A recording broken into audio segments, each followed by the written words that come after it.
Le NPD veut créer des épiceries gérées par l'État. L'État fédéral, parce qu'ils sont tellement bons. Regardez le passeport, le bureau des passeports, ça marche au bout, le va-va-voum. Regardez l'immigration, regardez le système de paix Phoenix, regardez le système de paix pour les paiements de pension de vieillesse. Ça roule, ça carbure. Alors là, ils veulent, le NPD, que ce soit les épiceries gérées par l'État fédéral, un peu comme veut faire le nouveau maire de New York.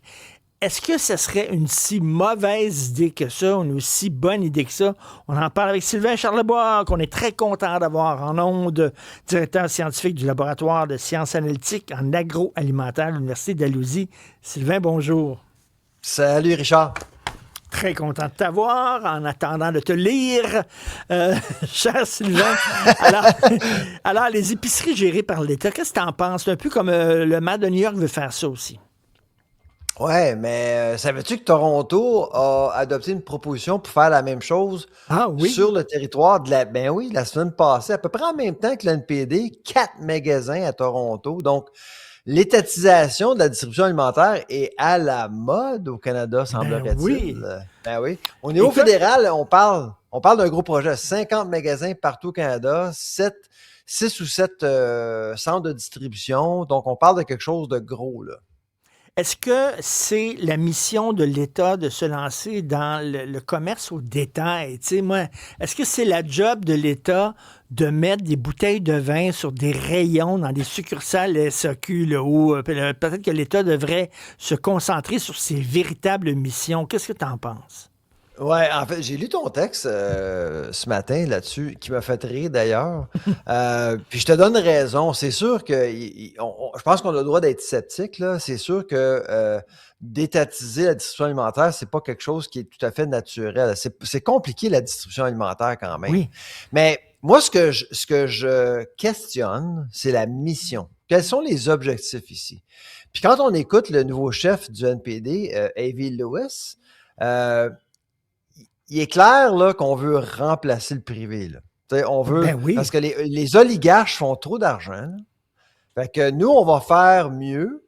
On va vous offrir des produits à 40-45% moins chers et on va empêcher les oligarches de faire plus d'argent. Puis à mon avis, Richard, c'est la mauvaise raison pour étatiser la distribution alimentaire. Mais il y a quand même des bonnes raisons pour le faire quand même. Mais écoute, dans l'histoire, puis là, tu sais, je veux pas dire c'est une gang de communistes au NPD et tout ça, mais tu sais, dans l'histoire, quand l'État a voulu gérer tout ce qui est agroalimentaire, que ce soit en Russie la ou liste que ça d'échecs soit est interminable. en Chine, ils ont affamé le monde tellement c'était mal géré. Ouais. Même aux États-Unis, tu n'as pas besoin d'aller en Chine. Ah Aux oui? États-Unis, il y a eu plusieurs. Ben oui, absolument. En Floride, je pense qu'il y en a eu un en Californie il y a plusieurs années. La plupart des initiatives ont fini en échec total. Là. Total. Il y a, je crois, une épicerie à Saint-Paul au Minnesota qui est lourdement financée par les contribuables et c'est ce qu'ils veulent. Ils veulent un magasin pas loin. Ils ne veulent pas voyager trop longtemps. Bon, c'est beau. Et il y a aussi les magasins sur les bases militaires américaines qui sont gérés par les gouvernements, mais encore là, on a une clientèle complètement différente. Ben oui, complètement différente. Dans le cas du Canada, moi, je vois là, d'abord, les attentes. On promet aux gens d'épargner 40 à 45% en épicerie. Écoute, Richard, le coût pour produire la moyenne des produits à l'épicerie, c'est lorsqu'on va à l'épicerie et on achète un produit, là, 75% du prix représente en fait le coût pour produire le fruit ou le légume ou la viande. Fait à 45%, là, avec les marges de 2-3%, je me demande comment ils vont faire, à moins que la nourriture est donnée à la ville, qui est donnée à la chaîne. Puis qu'est-ce qui va donner des Sylvain, il y a une affaire que je comprends pas, puis c'est très intéressant ce que tu dis. Une affaire que je comprends pas, mettons, là, il y a une épicerie qui est gérée par l'État, puis tout est moins cher. Ben moi, je n'irai plus jamais chez Métro, puis je n'irai plus jamais chez IGA, mais aller faire mon épicerie à cette épicerie-là. Donc, ça veut dire que ce qu'ils veulent, à terme, c'est tuer le privé. C'est ça? C'est exactement ça. Donc, si on veut démarrer un réseau, une chaîne publique d'épicerie, il faut faire ça pour la bonne raison. Si la raison est de remplacer, qu'est-ce que tu penses qui va arriver si l'État tente de remplacer le privé? En amont de la chaîne, c'est eux qui offrent les produits. Penses-tu qu'ils ne s'organiseront pas pour pas fournir les bons produits à la chaîne publique? Pense à la salubrité des aliments. Pense à l'accès des produits. Pense aux specs là, qui sont suivis pour offrir des produits de bonne qualité. Pense à tout ça. C'est pas simple. Là.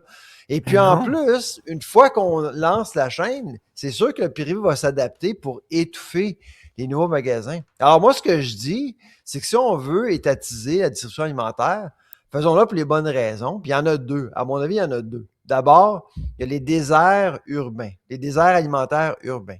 Tu sais, Richard, que le vol, le crime, ce sont des problèmes majeurs pour les épiciers, puis ils veulent pas ouvrir des magasins dans les centres-villes. C'est un besoin, ça.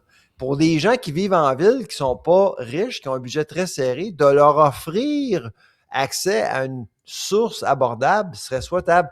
L'autre chose qu'on ne parle pas, qu'on ne discute pas du tout, c'est le nord du Canada.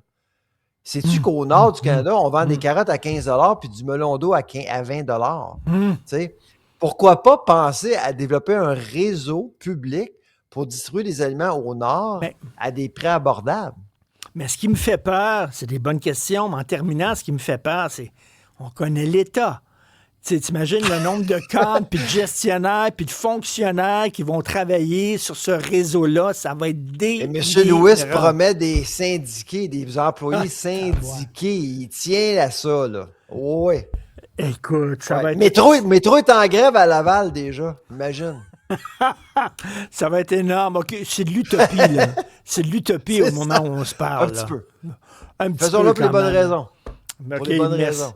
Toujours un plaisir de te parler, cher Sylvain Charlebois. Merci beaucoup. À la prochaine, bientôt. Salut.